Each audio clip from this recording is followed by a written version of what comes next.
हरे कृष्णा कृष्ण कृष्ण हरे हरे, हरे राम राम राम हरे हरे। श्री बृहद भागवतामृतम हम लोगों ने सुना था। शिव जी से नारद जी ने प्रहलाद की महिमा सुनी, प्रहलाद के पास में पहुँचे और प्रहलाद की महिमा गान कर रहे हैं नारद जी स्वयं। यह स्वप्रभु प्रीतिम अपेक्ष्य पैतृकम राज्यम स्वयं श्री नरसिंह संस्तुतौ संप्रार्थिता शेष जनोद्धृति क्षया स्वीकृत्य तद्ध्यान परो अत्र वर्तते। हे परम भागवत प्रहलाद, तुमने मुक्ति का त्याग किया किंतु राज्य को स्वीकार किया है। कल बताया था हमने कि प्रहलाद महाराज ने भक्ति के लिए मुक्ति को भी परित्याग कर दिया, तो फिर मुक्ति को त्याग कर दिया तो राज्य क्यों मांगेंगे? ये ईगो इतना क्यों हो रहा है?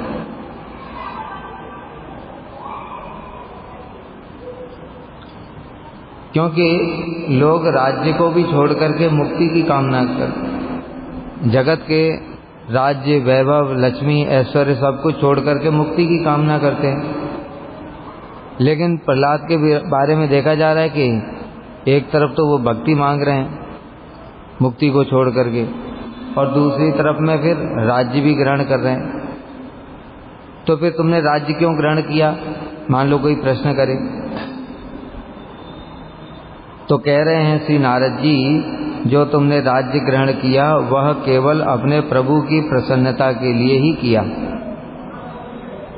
मतलब तुम्हारी कोई इच्छा नहीं राज्य ग्रहण करने के लिए, लेकिन भगवान की इच्छा है। तो भक्त क्या करते? भगवान की इच्छा को ही अपनी इच्छा मान लेते। भक्तों की कोई स्वतंत्र इच्छा नहीं होती। जैसे हम लोग देखते हैं श्री श्रीनिवास आचार्य, उन्होंने श्री महाप्रभु के आदेश से विवाह किया और फिर बाद में एक बार अद्वैताचार्य जी ने भी उनको स्वप्न दिया, उस कारण से फिर विवाह किया। मतलब दो विवाह किए। अपने जो शिष्य है उस शिष्य को तो बोल रहे हैं कि विवाह नहीं करना, रामचंद्र का विराज हो, और दूसरी ओर खुद विवाह कर रहे हैं।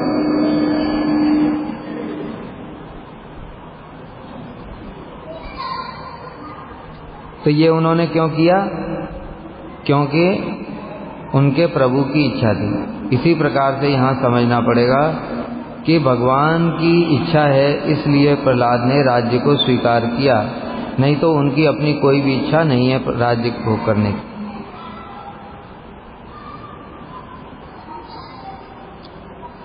यहाँ पर कह रहे हैं श्री सनातन गोस्वामी टीका में कह रहे हैं, प्रहलाद ने तो केवल भगवान के प्राप्ति प्रति भक्ति रूप वर की ही कामना की थी, तो फिर उनको महाराजेश्वर क्यों प्राप्त हुआ? बताया जैसा कि मैंने, भगवान से उन्होंने केवल भक्ति मांगी, उन्होंने कोई राज्य नहीं मांगा, तो फिर उनको राज्य क्यों प्राप्त हुआ? इसलिए कह रहे हैं अपने प्रभु श्री नरसिंह देव की प्रसन्नता के लिए ही पैतृक राज्य को ग्रहण किया था। अपने प्रभु नरसिंह देव की प्रसन्नता के लिए, क्योंकि भगवान कह रहे हैं बेटा तुम ये राज्य को स्वीकार करो। तो भक्त तो सदैव भगवान के अधीन होता है, उनके आदेश के, भगवान का आदेश है, इसलिए उन्होंने राज्य को भी स्वीकार कर लिया। स्वयं प्रहलाद ने ही भगवान नरसिंह देव की स्तुति करी थी और स्तुति करके लोगों के उद्धार की प्रार्थना की थी। प्रहलाद ने भगवान की स्तुति करी और कहा कि प्रभु आप इस जगत के सारे जीवों का उद्धार कर दो। तो फिर जगत के जीवों का उद्धार होगा कैसे? भगवान ने सोचा मैं प्रहलाद को ही राजा बना देता हूँ, सारी पृथ्वी का राजा। तो राजा भक्त होगा तो वो अपनी प्रजा को भी भक्ति में लगाएगा। इसलिए प्रहलाद अगर राजा बन जाएंगे तो वो सबको भक्ति में लगाएंगे, और जब सबको भक्ति में लगाएंगे तो सारे जीवों का उद्धार हो जाएगा।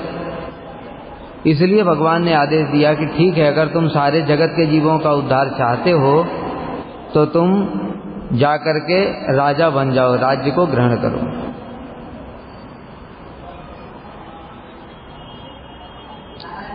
अतएव लोक उद्धार की वासना के लिए ही प्रहलाद ने राज्य स्वीकार किया, ऐसा समझना चाहिए। यदि कहो पहले भगवान के द्वारा आग्रह पूर्वक वैसे परम पद को देने पर भी उन्होंने स्वीकार नहीं किया, किंतु अब फिर राज्य स्वीकार क्यों किया?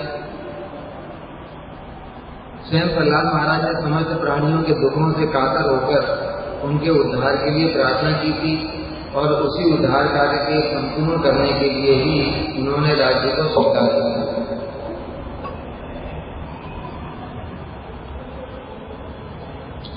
इसलिए राज्य आदि को स्वीकार करने से कभी भी उनके परमार्थ की हानि नहीं हो सकती, क्योंकि उन्होंने राज्य दो कारणों से स्वीकार किया। एक तो भगवान की इच्छा है, दूसरा जगत के जीवों का उद्धार करना है। दो कारणों से स्वीकार। सप्तम स्कंद में कहा है, इस प्रकार भवसागर रूपी वैतरणी नदी में पतित जीव अपने अपने कर्मों के द्वारा पीड़ित हैं, परस्पर कलह परायण हैं, जन्म मरण के भय से सदैव संतप्त हैं। अतएव हे प्रभु, आप तत्क्षण कृपा कर इनको भवसागर से उद्धार करें। प्रहलाद महाराज क्या कह रहे हैं? ये जगत के जीव इस भवसागर में कष्ट पा रहे हैं, जन्म मरण के चक्र से परेशान हैं, इसलिए प्रभु आप इनका उद्धार करो। और भी कहा था, भगवान हे अखिल गुरु, आप ही इस जगत की सृष्टि स्थिति और संहार के कारण हैं, अतएव आप समस्त प्राणियों को भवसागर से पार कराने में आपको प्रयास करना नहीं पड़ेगा। भगवान की इच्छा मात्र से सारे प्राणियों का उद्धार हो सकता है, सारे जगत के जीवों का उद्धार हो सकता है। इसलिए आप अनायास ही इन जीवों का उद्धार कर सकते हैं। आप महान हैं, इसलिए मूढ़ व्यक्तियों पर भी आपकी कृपा है, और हम आपके भक्त आपकी सेवा करते हैं। अतः हमें संसार से उद्धार के लिए चिंता नहीं है, क्योंकि हमने तो आपके चरणों का आश्रय लिया है। किंतु ये संसार के जगत के जीव ये तो यहीं पड़े रह जाएंगे, क्योंकि इन्होंने भगवान के चरणों का आश्रय नहीं लिया। इसलिए इनके उद्धार के उपाय के लिए आप कुछ कीजिए।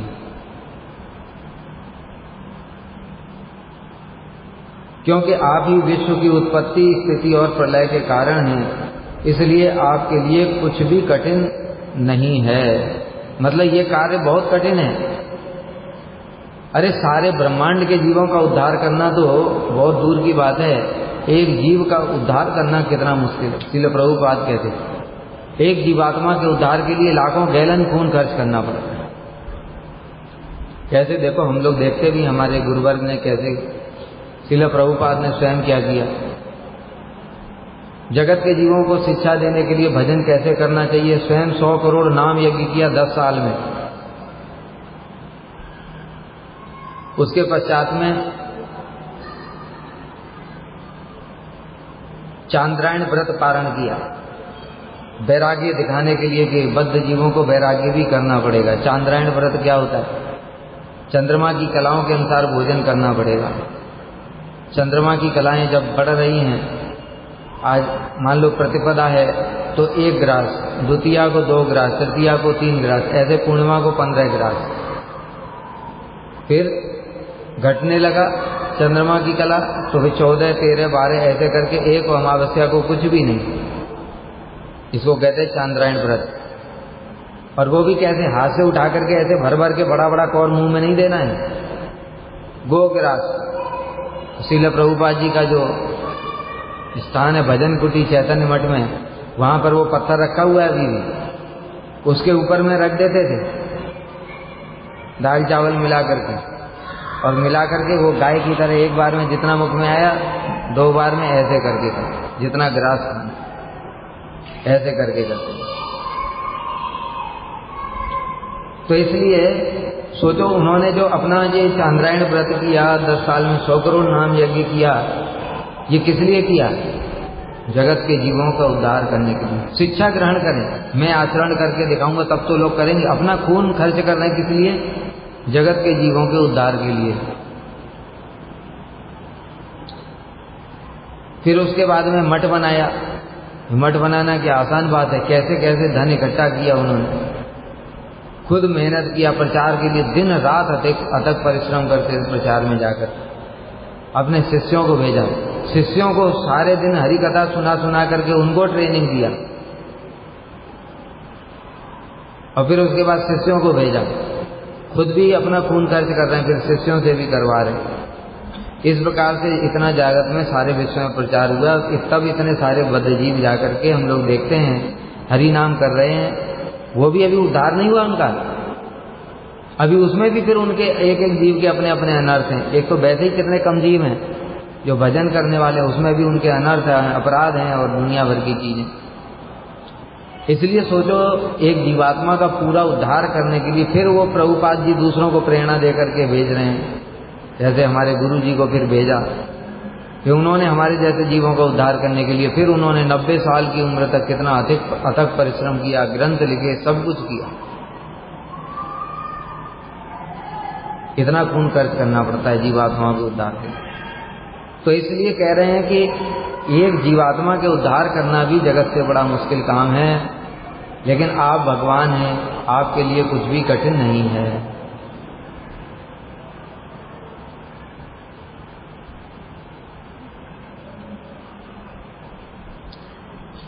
इसलिए आप सभी का उद्धार करना ही उचित है, ऐसा मेरा मानना है, क्योंकि मूढ़ व्यक्तियों के प्रति महत् पुरुषों की कृपा स्वाभाविक ही है। सब पर कृपा करनी चाहिए, क्योंकि जो मूढ़ व्यक्ति हैं उनके प्रति महत् पुरुषों की कृपा स्वाभाविक है। मतलब जो जैसे नारद जी हैं, उन्होंने देखा व्याध को देखकर ही उनका चित्त द्रवित हो गया। क्यों? वो देख रहे कैसा मूढ़ व्यक्ति है, अरे पशुओं की हिंसा कर रहा है, इसको पता नहीं इसका दंड कितना मिलेगा, नरक में जा करके कैसे इसको यातनाएं भोगनी पड़ेंगी। तो केवल उसको देखते ही चित्त द्रवित हो जाता है अपने आप। क्या व्याध नारद जी के पास गया था प्रार्थना करने, नारद जी आप मेरे ऊपर कृपा करके थोड़ा मंत्र दे दो, मेरा भी जगत से उद्धार हो जाए? गया था? उसको तो पता ही नहीं, कुछ मतलब ही नहीं है सब बातों का। तब भी नारद जी ने अहेतु की कृपा करके उसके प्रति कृपा की। इसी प्रकार से रत्नाकर दस्यु वाल्मीकि जो थे पूर्व जन्म में, इनको तो नारद जी कृपा करना चाहते हैं, उन्हें नारद जी को ही पकड़ लिया लूटने के लिए। कहते निकालो माल, उनका मेरे साधु मेरे पास क्या माल है, कुछ नहीं। कहते बिना माल दिए छोड़ लूंगा नहीं। तो फिर कहते कि ये बताओ ये माल किसके लिए कमा रहे हो? तो अपने परिवार के लिए कमा रहा हूँ, पत्नी के लिए, पिताजी के लिए, सबके लिए कमा रहा हूँ। तो नारद जी ने कहा भाई तुम कमा तो रहे हो, उनसे जरा जाकर के ये भी तो पूछो जो तुम पाप कर रहे हो उसमें वो भागीदार हैं कि नहीं। नारद जी ने कहा पूछ के आओ। तो कहते तुम भाग जाओगे? नारद जी ने कहा चिंता मत करो, मैं यहीं रहूंगा। और रत्नाकर दस्यु गया घर में, पिताजी से जाकर के पूछा पिताजी आपको पता है मैं धन कमा रहा हूं आपके लिए, कैसे कमाता हूं आपको पता है? कहते हाँ पता है, उन लोगों को लूटपाट करके लाते। तो उसने पिताजी से पूछा तो आप इस धन में पाप में मेरे सहायक हैं कि नहीं है, पाप में भागी हैं कि नहीं, ये मैं पाप कर रहा हूं। तो पिताजी ने कहा मैं क्यों भागी हूं, मैं क्यों भागी हूं भाई, जब मेरा दायित्व था तुम्हारा पालन पोषण करना तो मैंने ईमानदारी से मेहनत करके पैसा कमाया, तुम्हारा पालन पोषण किया। और जब पिता बूढ़ा हो जाए तो पुत्र का कर्तव्य होता है, तो तुम्हारा कर्तव्य है इसलिए तुम दंड भोगोगे, मैं नहीं भोगूंगा। बेचारा थोड़ा दुखी हो गया, पत्नी के पास गया, पत्नी से पूछा ये बताओ, मैं ये धन कमा करके लाता हूँ लोगों को लूट पाट करके, तुम्हें मेरे पाप में भागी होगी कि नहीं? तो मैं क्यों भागी होंगी? तुमने अग्नि के सामने 7 फेरे लिए थे, उस समय प्रतिज्ञा की थी जीवन भर पालन पोषण भरण पोषण का दायित्व मेरा है, मैं अपना कर्तव्य निभा रही हूँ, तुम्हारी सेवा करती हूँ। और तुम कैसे कर रहे हो तो तुम जानो। मैं तुम्हारी धर्म पत्नी हूँ, अधर्म पत्नी थोड़ी हूँ। धर्म पत्नी मतलब क्या? जितना धर्म का काम करोगे उसमें तो मैं तुम्हारी सहायता करूंगी, अधर्म के काम में तुम्हारी कोई सहायता नहीं करूंगी। वो भी छोड़ दिया तो बेचारा दुखी हो गया कि जिनके लिए मैं कर रहा हूँ, कमा रहा हूँ, वो लोग तो मेरे पाप में कोई भागीदारी नहीं है, और पाप मिलेगा दंड मुझको, और मौज कर रहे हैं ये लोग। बेचारा दुखी होकर के नारद जी के पास आए। नारद जी तो मुंह लटका हुआ देखकर ही समझ गए थे, इसलिए नारद जी ने पूछा क्या हुआ? कहते क्या हुआ क्या, कोई मेरे पाप में भागी नहीं। तो नारद जी ने कहा समझ में आ गया ना, इसलिए भजन करो। तो भजन करने के लिए बोला। तो कहने का मतलब है नारद जी से रत्नाकर दस्यु ने कोई प्रार्थना नहीं की थी, वो तो उल्टा उनको ही लूटना चाहता था। लेकिन फिर भी उन्होंने हेतु की कृपा कर दी। जो लक्षहीरा वैश्या थी उसने क्या हरिदास ठाकुर जी के पास कृपा मांगने गई थी क्या? आप तो नामाचार्य हैं, थोड़ा मुझे हरि नाम दे दो, मेरा उद्धार हो जाएगा। किस लिए गई थी? रामचंद्र खान ने दिया था लोभ कि तुम जितना धन मांगोगी उतना धन दूंगा। धन के लोभ में गई थी। किस लिए? वैष्णवों के अपराध करने के लिए, इसका पतन करा दूंगी मैं, देखो। और हरिदास ठाकुर ने स्वाभाविक रूप से ही, महापुरुष जो होते हैं उनकी स्वाभाविक दया होती है, तो इसलिए उन्होंने देखा कि मेरे पास आ गई है, कम से कम कुछ लेकर ही जाए, इसलिए 3 दिन में उसका उद्धार कर दिया। और 3 दिन के बाद में जब वो चरणों में गिर पड़ी, तब उस समय हरिदास ठाकुर जी ने बोला कि मैं तो 3 दिन पहले ही जाने वाला था, लेकिन सिर्फ तुम्हारा उद्धार करने के लिए 3 दिन रुका। कहने का मतलब क्या? यहाँ भी यही उदाहरण है कि महत्पुरुष जो हैं वो अहेतु की कृपा करते हैं।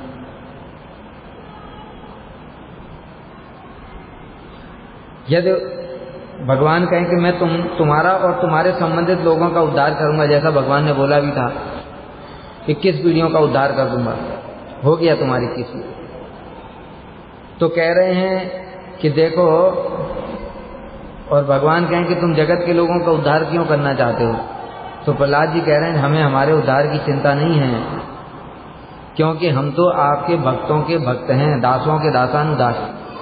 इसलिए जो भगवान के दासों के दास हैं, भगवान के दास नारद जी, उनके दास प्रहलाद जी, इसलिए जो उनके दास हैं उनको तो चिंता करने की जरूरत ही नहीं है।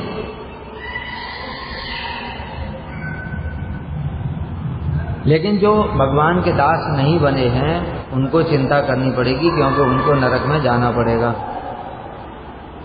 इसलिए प्रहलाद जी जगत के लोगों की चिंता करें।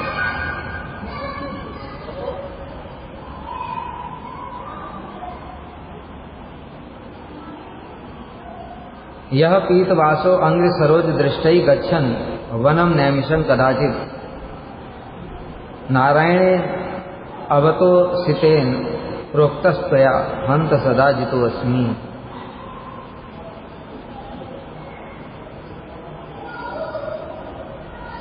नारद जी कह रहे हैं एक बार जब तुम पीतवास श्री नारायण के चरण कमलों के दर्शन के लिए नैमिषारण्य जा रहे थे, तब मार्ग में ही कपट वेश धारण किए हुए नारायण के साथ तुमने युद्ध किया था। उस युद्ध से प्रसन्न होकर के उन्होंने तुमको कहा था मैं तुमसे सदैव पराजित रहूंगा। क्या बता रहे हैं?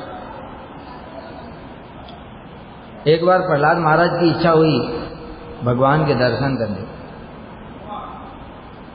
प्रहलाद महाराज जी नैमिषारण्य में जा रहे थे भगवान के दर्शन करने के लिए। नैमिषारण्य में बड़ा सुंदर विग्रह भगवान का, परम मनोहर पीत वसनधारी। मार्ग में उन्होंने एक तपस्वी को देखा। वो तपस्वी कैसा था? साधु वेश बनाए हुए है, तपस्या में लगा हुआ है और हाथ में धनुष बाण, बगल में धनुष बाण रखे। यह देख करके प्रहलाद जी को बड़ा आश्चर्य हुआ, ये कैसा साधु है भाई, कपटी है ये तो। अरे साधु मतलब क्या होता है? जिसको इस संसार की कोई चिंता नहीं है, जिसने सब कुछ भगवान के चरणों में समर्पित कर दिया है, शरणागत हो गया है। लेकिन ये वेश तो तपस्वी का धरा है और हिंसा वाले अस्त्र शस्त्र हाथ में लेकर के बैठा है, हिंसा के लिए धनुष बाण लेकर के बैठा, ये कपटी है। इसलिए प्रहलाद जी ने सोचा मैं इसको दंड प्रदान करूंगा। इसलिए प्रहलाद ने उसको ललकारा, कहा तुम किस प्रकार के साधु? पहले तो बहस हुई, ये साधु का कर्तव्य नहीं किस प्रकार के धनुष बाण लेकर के भजन करेगा। हम लोगों को देखा कोई अस्त्र शस्त्र बंदूक राइफल लेकर के भजन करते हैं, एक हाथ में माला एक हाथ में राइफल।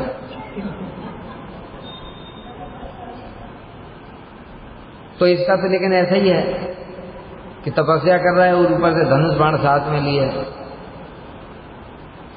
इसलिए प्रहलाद ने उसको बोला, तो फिर प्रहलाद ने उसको कहा कि तुम युद्ध करो मुझसे। तो युद्ध के लिए तैयार हो गए, युद्ध करने लगे। युद्ध करते करते प्रहलाद को बड़ा समय हो गया, प्रहलाद जीत ही नहीं पा रहे। सोच रहे हैं ये तो तपस्वी में बड़ी शक्ति है भाई, इसे तो जीता नहीं जा रहा किसी तरीके से। बहुत समय हो गया युद्ध करते करते। घर वापस आ गए, मतलब संध्या हो गई, संध्या को युद्ध बंद हो जाता था। फिर विश्राम किया और मन में संकल्प किया कल इसको मैं जरूर ही हरा करके ही छोड़ूंगा, इस पर विजय प्राप्त कर लूंगा। इस प्रकार से संकल्प किया और संकल्प करने के बाद में सवेरे अपने इष्ट देव नरसिंह देव की पूजा करी और पूजा करके उनको ठाकुर जी को माला चढ़ाई।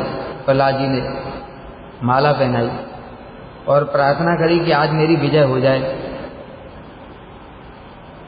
नरसिंह देव की पूजा करके और फिर प्रहलाद युद्ध के लिए चले। युद्ध करने के लिए जैसे ही तैयार हुए तो देखा जो माला नरसिंह देव को चढ़ाई थी वो तो सामने उसके पास ही है, तपस्वी वही माला पहन के खड़ा हुआ है। तो प्रहलाद जी समझ गए ये तो मेरे प्रभु ही,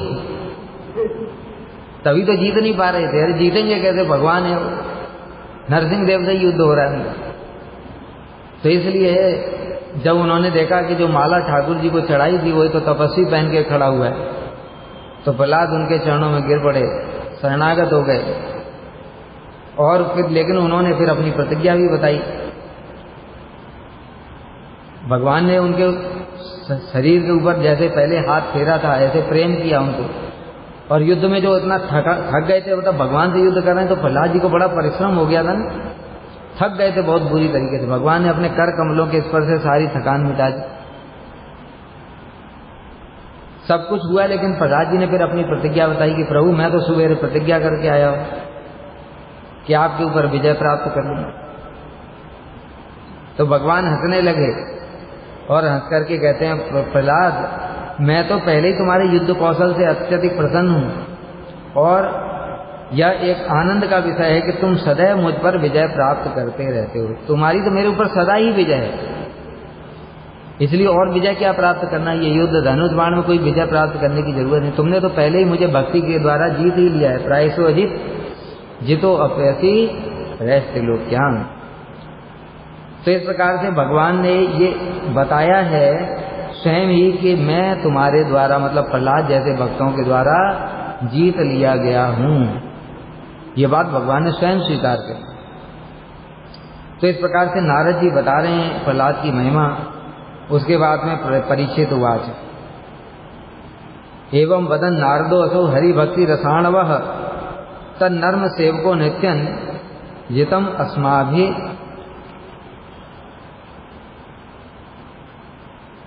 इति। और महाराज परीक्षित ने कहा श्री हरि भक्ति रस के सागर स्वरूप भगवान के विनम्र और प्रिय सेवक श्री नारद जी उच्च स्वर से नृत्य करते करते कहने लगे हमारे जैसे भक्तों के द्वारा प्रभु जीत लिए गए हैं, जीत लिए गए हैं, जीत लिए। क्योंकि नारद जी जानते ना भगवान ने ये सब बातें बोली हैं। और भी दुर्वासा को भी भगवान ने बोला था अहम भक्त पराधीनो यह स्वतंत्र विद्यज साध्वी गृहस्थ हृदय भक्तैर भक्तजन प्रिय साधु हृदय मय्यम साधुनाम हृदय तो हम मद अन्यते न जानन्ति नाहं तेभ्यो मनागपि।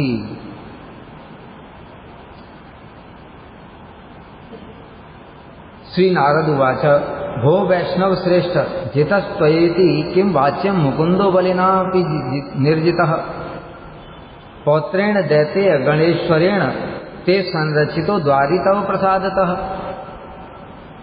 भो वैष्णव श्रेष्ठ, हे महाभागवत प्रहलाद, जितः त्वयेति किं वाच्यं मुकुंदो, तुमने मुकुंद भगवान को जीत लिया है, इस विषय में और ज्यादा क्या बोलूं, ये तो सारा जगत ही जाने। लेकिन तुम्हारी कृपा से तुम्हारे पौत्र बलि ने भी भगवान को जीत करके उनको अपना द्वारपाल बना दिया। ये कितने बड़े आश्चर्य की बात है। मतलब तुम्हारी कितनी महिमा है कि तुमने जीत लिया भगवान को, ये भी बड़ी बात नहीं है। तुम्हारा तो इतना भजन है, लेकिन प्रहलाद बलि का तो कोई भजन ही नहीं था, लेकिन तुम्हारी कृपा से केवल मात्र तुम्हारे साथ संबंध के कारण ही वो बलि ने भी भगवान को जीत करके अपना द्वारपाल बना दिया। फिर इसमें कथा आएगी, और कैसे द्वारपाल बनाया उसमें कथा है।